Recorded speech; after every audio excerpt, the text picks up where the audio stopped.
తులారాశి ఫలితాలు. ఈ రాశి వారికి గృహ స్థలయోగం కలదు. రారి చిత్త 3-4 పాదములు, రూరే రోత స్వాతి 4 పాదములు, తీతూతే విశాఖ 1-2-3 పాదములు, తీతూతే విశాఖ 1-2-3 పాదములు కలిసి తులారాశి అవుతుంది. ఈ రాశికి అధిపతి శుక్రుడు. మీరు వజ్రం ధరించాలి. వెండితో తయారు చేసినటువంటి ఉంగరాన్ని ధరించాలి. తెలుపు రంగు మరియు ఎరుపు రంగు వస్త్రాలను ఎక్కువగా ధరించాలి. గౌరీ లలితాదేవి ఆరాధన చేయడం మంచిది. 3, 5, 6, 7, 14, 15, 20, 22, 26 తేదీలు మంచి యోగాన్ని మీకు కలిగిస్తాయి. ఈ మాసం వీరికి గ్రహచార గోచార రీత్యా వ్యవహారములో కానీ వ్యాపారములో కానీ అనుకూలంగా ఉండి తగినంత ధనలాభం కలగగలదు. నూతన గృహలాభం, గృహంలో వివాది శుభకార్యములు చేయుట, వ్యవహార వృద్ధి, ఫైనాన్స్ రంగంలో అధికమైన ధనలాభం కలుగుతుంది. వ్యవసాయ వాణిజ్య రంగం వారికి మంచి ఫలితాలు కలిగి ఉన్నాయి.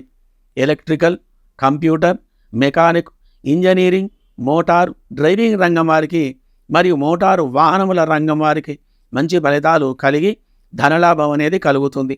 మరియు వెండి, బంగారం, నవరత్న వ్యాపారులకు అధికమైనటువంటి ఆదాయం కలిగి ఉంటుంది.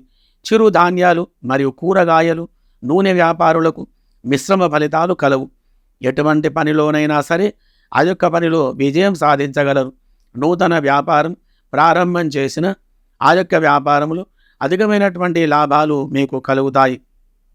విద్యార్థులు చదువులో మంచి అభివృద్ధి కలిగి ఉంటారు.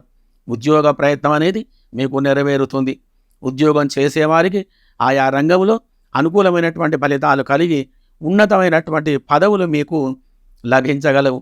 సినిమాలలో కొత్తగా చేరిన వారికి మంచి అవకాశాలు కలవు. చదువు గురించే కానీ, వ్యవహారం గురించే కానీ, వ్యాపారం గురించే కానీ విదేశాలకు వెళ్ళేవారికి అనుకూలమైనటువంటి గ్రహస్థితి కలిగి ఉన్నందున అక్కడికి వెళ్ళే ప్రయత్నం ఫలిస్తుంది. అక్కడ నివసించే వారికి గ్రహచార గోచార స్థితి బావుగా ఉంటుంది. మంచి ఫలితాలు కలిగి సుఖమైనటువంటి జీవనం గడపగలరు. శుభగ్రహ స్థితి వలన మంచి ఫలితాలు కలిగి సుఖంగా సంతోషంగా ఉండగలరు. శుభం భూయాత్.